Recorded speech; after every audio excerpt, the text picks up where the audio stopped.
Hi ಎಲ್ರಿಗೂ ನಮಸ್ಕಾರ. Welcome back to Kusuma's log.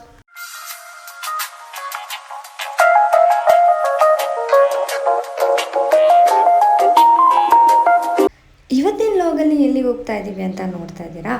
ನಮ್ಮ ಮಮ್ಮಿ ಮತ್ತು ಅಪ್ಪ ಆ್ಯನಿವರ್ಸರಿ ಬಂದು ಸೆಂಟರಲ್ಲಿ ಬಿದ್ದಿತ್ತು ವೀಕ್ ಸೆಂಟರ್ ಅಂತ ಹೇಳಿಬಿಟ್ಟು ವೀಕೆಂಡಲ್ಲಿ ಸೆಲೆಬ್ರೇಟ್ ಮಾಡೋಣ ಅಂತ ಹೇಳಿ ಕರ್ಕೊಂಡು ಹೋಗ್ತಾ ಇದ್ದೀನಿ. ಸೊ ಮೊದಲಿಗೆ ಕೇಕ್ ತೊಗೊಂಡು ಅಲ್ಲಿಂದ ಹೋಗ್ತಾ ಇದ್ದೀವಿ. ಎಲ್ಲಿಗೆ ಹೋಗ್ತಾ ಇದ್ದೀವಿ ಅಂತ ಅಂದರೆ ನಮ್ಮ ದೊಡ್ಡಬಳ್ಳಾಪುರದಲ್ಲಿ ಇರುವಂತಹ ಒಂದು ರೆಸ್ಟೋರೆಂಟ್ಗೆ ಹೋಗ್ತಾ ಇದ್ದೀವಿ. ಸೊ ಆ್ಯಕ್ಚುಲಿ ನಾವು ಹೋಗ್ತಾ ಇರೋದು ಕೂಡ ಫಸ್ಟ್ ಟೈಮೇ. ಈಗ ಏನಾದರೂ ಒಂದು ಸೆಲೆಬ್ರೇಷನ್ ಸೆಂಟರಲ್ಲಿ ಬಿತ್ತು ಅಂದರೆ ಅದು ಸೆಲೆಬ್ರೇಟ್ ಮಾಡೋದಕ್ಕೆ ಆಗಲ್ಲ, ವರ್ಕ್ ಅದು ಇದು ಅಂತ ಪ್ರೆಷರ್ ಇರುತ್ತೆ. ಸೊ ಇದನ್ನು ನಾವು ಸಂಡೇ ಸೆಲೆಬ್ರೇಟ್ ಯೂಶ್ವಲಿ ನಾವೇ ಅಲ್ಲ, ತುಂಬ ಜನ ಅದೇ ರೀತಿ ಸೆಲೆಬ್ರೇಷನ್ಸ್ ಮಾಡ್ಕೊತಾರೆ.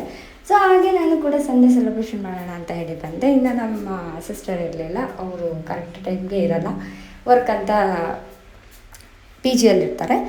ಸೊ ಅದಾದಮೇಲೆ ನಾವೀಗ ಮೊದಲಿಗೆ ರೆಸ್ಟೋರೆಂಟ್ ಒಳಗಡೆ ಬಂದ್ವಿ. ರೆಸ್ಟೋರೆಂಟ್ ಬಂದು ಎಂಟ್ರಿ ಆಗ್ತಿದ್ದಂಗೆ ಮೊದಲಿಗೆ ಕೇಕ್ ಕಟ್ ಮಾಡೋಣ ಅಂತ ಹೇಳಿಬಿಟ್ಟು ಕೇಕ್ನ ಓಪನ್ ಮಾಡಿಬಿಟ್ಟು ಕೇಕ್ ಕಟ್ ಮಾಡ್ತಾ ಇದ್ದೀವಿ.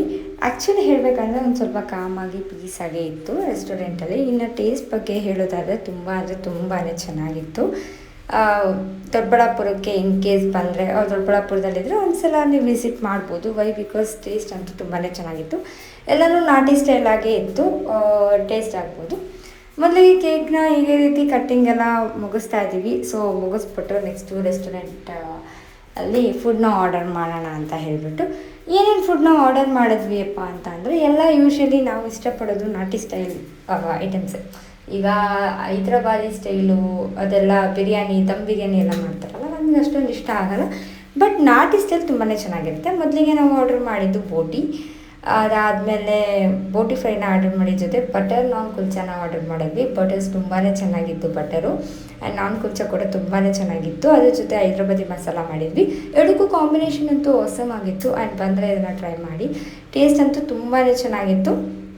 ಅದಾದಮೇಲೆ ನೆಕ್ಸ್ಟು ನಾವು ಏನಾದರೂ ಸ್ಟಾರ್ಟರ್ಸ್ ಆರ್ಡರ್ ಮಾಡೋಣ ಅಂತ ಹೇಳಿಬಿಟ್ಟು ಸ್ಟಾರ್ಟರ್ಸ್ ಏನು ಆರ್ಡರ್ ಮಾಡೋದಂತ ನೋಡಿದ್ರೆ ಅದಕ್ಕೆ ಮುಂಚೆ ಬಿರಿಯಾನಿ ಇರಲೇಬೇಕು. Biryani is okay but remaining ಎಲ್ಲನೂ ಕೂಡ ಟೇಸ್ಟ್ ತುಂಬಾ ಚೆನ್ನಾಗಿತ್ತು. ಸೊ ಅದಾದಮೇಲೆ ಆರ್ಡರ್ ಮಾಡಿದ್ದು ಡ್ರ್ಯಾಗನ್ ಚಿಕನ್ ಅಂತ ಏನೋ ಆರ್ಡರ್ ಮಾಡಿದ್ವಿ. ಇದು ಸ್ವಲ್ಪ ಸ್ಪೈಸಿಯಾಗೇ ಇತ್ತು ಆ್ಯಂಡ್ ಸಾಸ್ ಸ್ವಲ್ಪ ಕಮ್ಮಿ ಆಗಿತ್ತು, ಬಟ್ ಟೇಸ್ಟ್ ಚೆನ್ನಾಗಿತ್ತು. ನೆಕ್ಸ್ಟು ಲಾಲಿಪಾಪ್ನ ಆರ್ಡರ್ ಮಾಡಿದ್ವಿ. ಅದಾದಮೇಲೆ ಎಲ್ಲ ಮುಗಿಸ್ಕೊಂಡು ಹಾಗೆ ಈಗ ಹೊರಡ್ತಾ ಇದ್ದೀವಿ. ಸೊ ಅಲ್ಲೇ ಒಂದು 3 ಅವರ್ ಟೈಮ್ ಸ್ಪೆಂಡ್ ಆಯಿತು. ಟೈಮ್ ಸ್ಪೆಂಡೆಲ್ಲ ಆಗಿ ಎಲ್ಲ ಮುಗಿಸ್ಕೊಂಡು ಈಗ ಬಂದು ಹೊರಡೋಣ ಅಂತ ಹೇಳಿಬಿಟ್ಟು ಹೋಗ್ತಾ ಇದ್ವಿ. ಇನ್ನು ಮಧ್ಯಾಹ್ನ ಎಲ್ಲಾದರೂ ಹೋಗೋಣ, ಲೈಕ್ ನಮ್ಮ ದೊಡ್ಡಬಳ್ಳಾಪುರದಲ್ಲಿ ಒಂದು ಅಂಡರ್ ವಾಟರ್ ಟನಲ್ ಎಕ್ಸ್ಪೋ ಅಂತ ಹಾಕಿದ್ದಾರೆ. ಸೊ ಅದು ಹೇಗಿದೆ ವಿಸಿಟ್ ಮಾಡೋಣ ಅಂದ್ಕೊಂಡ್ವಿ. ಇನ್ನು ಕಾರಲ್ಲಿ ಹೋದ್ರಲ್ಲಿ ಹೆವಿ ರಶ್ ಇರುತ್ತೆ, ವೀಕೆಂಡ್ಸ್ ಅಲ್ಲ ಅಂತ ಹೇಳ್ಬಿಟ್ಟು ಕಾರ್ನ ಮನೆಯಲ್ಲಿ ಹಾಕಿ ಆಟೋದಲ್ಲಿ ಹೋಗೋಣ ಅಂತ ಹೇಳಿಬಿಟ್ಟು ಆಟೋದಲ್ಲಿ ಈವ್ನಿಂಗ್ ಹಂಗೆ ಅಂಡರ್ ವಾಟರ್ ಟನಲ್ ಎಕ್ಸ್ಪೋಗೆ ಬಂದ್ವಿ. ಇನ್ನು ಈ ಎಕ್ಸ್ಪೋ ಬಗ್ಗೆ ಯಾವ ರೀತಿ ಇತ್ತು ಏನು ಅಂತ ಅಂದರೆ ನನ್ನ ಚಾನಲಲ್ಲಿ ಏನು ಹಾಕಿದ್ದೀನಲ್ವ ಅದಕ್ಕಿಂತ ಡೀಪಾಗಿ ಇನ್ಸ್ಟಾದಲ್ಲಿ ಕೂಡ ಪೋಸ್ಟ್ ಮಾಡಿದ್ದೀನಿ. ಅಲ್ಲಿ ಹೋಗಿ ಒಂದು ಸಲ ಚೆಕ್ ಮಾಡಿ ನೋಡಿ. ಆ್ಯಂಡ್ ಆ ಟನಲ್ ಎಕ್ಸ್ಪೋ ಇನ್ನೂ ನಡೀತಾನೆ ಇದೆ. ಸೊ ನಿಮಗೆ ಬೇಕಿದ್ರೆ ಹೋಗಿ ವಿಸಿಟ್ ಮಾಡಿ, ಬಿಕಾಸ್ ಚೆನ್ನಾಗಿದೆ, ಒಂಥರ ಮೈಂಡ್ ಫ್ರೆಶ್ ಆಗುತ್ತೆ. ಇದು ಬಂದುಬಿಟ್ಟು ನೋಡ್ತಾ ಇರ್ಬೋದು, ಇದು ಎಂಟ್ರೆನ್ಸು. ಆ್ಯಂಡ್ ಡಿಫ್ರೆಂಟ್ ಆಗಿರುವಂತಹ ಫಿಶಸ್ ಇತ್ತು. ಆ್ಯಂಡ್ ನೀವು ನೋಡ್ಬೋದು, ಇದು ಆ್ಯಕ್ಚುಲಿ ಫಸ್ಟ್ ಟೈಮ್ ಹಾಕಿರೋದು ನಮ್ಮ ದೊಡ್ಡಬಳ್ಳಾಪುರದಲ್ಲಿ ಈ ಒಂದು ಅಂಡರ್ ವಾಟರ್ ಟನಲ್ ಎಕ್ಸ್ಪೋ. ಈ ಥರ ಯಾವುದೇ ಒಂದು ಎಕ್ಸಿಬಿಷನ್ಸ್ ಮಾಡಿರಲಿಲ್ಲ. ಸೊ ನಮ್ಮ ದೊಡ್ಡಬಳ್ಳಾಪುರದಲ್ಲಿ ಇದೆ ಮೊದಲನೇ ಸರಿ. ತುಂಬ ಹೆಂಗಿದೆ ಅಂದರೆ ನೋಡೋದಕ್ಕೆ ತುಂಬ ಚೆನ್ನಾಗಿದೆ, ತೊಗೊಳೋದಕ್ಕೆ ಐಟಮ್ಸ್ ಕೂಡ ಇದೆ, ಆಟ ಆಡೋಕ್ಕೆ ಒಳ್ಳೆ ಪ್ಲೇಸ್ ಅಂತ ಹೇಳ್ಬೋದು. ಜೊತೆಯಲ್ಲಿ ತಿನ್ನೋಕ್ಕೆ ಮಜಾ ಮಾಡೋಕ್ಕೆ ಫ್ಯಾಮಿಲಿ ಜೊತೆ ಕೂಡ ಒಂದು ಒಳ್ಳೆ ಸ್ಪೇನ್.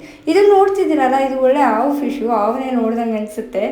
ಒಳಗಡೆ ಹೋದರೆ ತಂಪಾಗಿದೆ, ನಿಮ್ಮದೇ ಗಾಳಿ ಬರ್ತಿರುತ್ತೆ, ಖುಷಿಯಾಗಿ ನೋಡಿಕೊಂಡು ನಿಮ್ಮ ಫ್ಯಾಮಿಲಿ ಜೊತೆ ಎಂಜಾಯ್ ಮಾಡಿಕೊಂಡು ಬರ್ಬೋದು. ಸೊ ಅದಕ್ಕೆ ಹೇಳ್ತಾ ಇದ್ದೀನಿ. ಈಗ ಸ್ಟಿಲ್ ಅದು ಆನ್ಗೋಯಿಂಗಲ್ಲೇ ಇದೆ, ಇನ್ನೂ ನಡೀತಾ ಇದೆ ಒಂದು ಟನಲ್ ಎಕ್ಸ್ಪೋ. ಬೇಕಿದ್ರೆ ಒಂದು ಸಲ ಬಂದು ವಿಸಿಟ್ ಮಾಡ್ಕೊಳ್ಳಿ. ಈವ್ನಿಂಗ್ 6 o'clock ನೈಟ್ 10 o'clock ಇರುತ್ತೆ. ಇನ್ನು ಹುಡುಗಿರಿಗೆ ಕೇಳಬೇಕಾ, ನೀವು ಏನೇ ಬೇಡ ಅಂತ ಹೋದ್ರೂ ಅಲ್ಲಿ ಪರ್ಚೇಸ್ ಮಾಡೋಕ್ಕೆ ಐಟಮ್ಸ್ ಇದೆ ಅಂದರೆ ಮಾಡೇ ಮಾಡ್ತಾರೆ. ಸೊ ಅದನ್ನು ತೊಗೊಂಡು ಹಾಗೆ ಅಲ್ಲಿ 90s ಚಾಕ್ಲೇಟ್ಸ್ ಎಲ್ಲ ಇತ್ತು, ಅದನ್ನೆಲ್ಲ ತೊಗೊಂಡು ಈ ಗೇಮ್ ಆಡೋಣ ಅಂತ ಬಂದ್ವಿ. ಯಾವಾಗ ಈ ರಿಂಗ್ ಗೇಮಿಗೆ ಬಂದರೂ ಇದು ತುಂಬಾ ಮೋಸ ಗೈಸ್. ನೋಡಿ ಯಾವ ಥರ ಬಿದ್ದರೂ ಕೊಡಲ್ಲ ಅವರು, ನೀಟಾಗಿ ರೌಂಡ್ ಒಳಗಡೆ ಬೀಳಬೇಕು. ಸೊ ಎಲ್ಲ ಆಡಿದ್ವಿ. ಅದಾದಮೇಲೆ ಇನ್ನೊಂದು ಗೇಮ್ ಆಡಿದ್ವಿ, ಅದಕ್ಕೆ ಬಂದಿದ್ದೀವಿ ಒಂದು ಗ್ಲಾಸು ನಮ್ಮ ಮೊಮ್ಮದ್ದು ಯಾವುದೋ ಬಾಕ್ಸ್ ಏನಾದರೂ.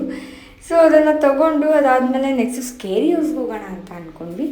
Scary is actually 100 rupees per person, but ಅದು ವರ್ತ್ ಇಲ್ಲ ಅಂತ ನನಗೆ ಅನ್ನಿಸ್ತಿದೆ. ಯಾಕಂದರೆ ಅಷ್ಟೊಂದು ವರ್ತಿಲ್ಲ ಗೈಸ್. ಅದು ಒಳಗಡೆ ಏನೂ ಇಲ್ಲ ಅಷ್ಟೊಂದು, ಒಂದು 2 to 3 ಸೈಟ್ಸ್ ಇದೆ, ಹೋದ್ರೆ ಗೊತ್ತಾಗುತ್ತೆ. ಬಟ್ ನನಗೇನೋ ಅಷ್ಟೇ ವರ್ತಿಲ್ಲ ಅಂತ ಅನ್ನಿಸ್ತಿದೆ. ಸೊ ನೀವು ಮಾಲಲ್ಲೆಲ್ಲ ಯೂಶ್ವಲಿ ಟ್ರೈ ಮಾಡಿರ್ತೀರಲ್ಲ, ಸ್ಕೇರಿ ಯೂಸ್ ಆ ಥರ ಇರಲಿಲ್ಲ. ಒಂಥರ ಸುಮ್ಮನೆ ಏನೋ ಒಂದು ಹೋಗ್ತೀವಿ ಒಳಗಡೆ ಒಂದು ಇಬ್ಬರು ಬೈಕ್ಸ್ತಾರೆ, ತಚ್ಚಿಟ್ಟು ಅದು ಬಿಟ್ಟರೆ ಇನ್ನೇನೂ ಇಲ್ಲ. ಸೊ ಇದನ್ನು ನಾನು ಅಷ್ಟೊಂದು ಸಜೆಸ್ಟ್ ಮಾಡಲ್ಲ. ರಿಮೈನಿಂಗ್ ಎಲ್ಲನೂ ಕೂಡ ಚೆನ್ನಾಗಿದೆ. ನೆಕ್ಸ್ಟ್ ಫುಡ್ಡಿಗೆ ಬಂದರೆ ಫುಡ್ ಏನಾರ ತಿನ್ನೋಣ ಅಂದ್ಬಿಟ್ಟು ಮೊದಲಿಗೆ ಮಸಾಲೆ ಪುರಿ, ಗೋಬಿ ಮಂಚೂರಿ ಎಲ್ಲ ತೊಗೊಂಡ್ವಿ. ಇವತ್ತಿನ ವ್ಲಾಗ್ ಇಷ್ಟ ಆಗಿತ್ತು. ಈ ವಿಡಿಯೋ ಇಷ್ಟ ಆಗಿದೆ ಲೈಕ್ ಮಾಡಿ, ಶೇರ್ ಮಾಡಿ, ಕಮೆಂಟ್ ಮಾಡಿ, ಸಬ್ಸ್ಕ್ರೈಬ್ ಮಾಡಿ ಅಂತ ಹೇಳ್ತಾ ಮತ್ತೆ ಸಿಗೋಣ ನೆಕ್ಸ್ಟ್ ವ್ಲಾಗಲ್ಲಿ. ಎಲ್ಲಿವರೆಗೂ take care, bye, keep watching Christmas vlog. Love you all.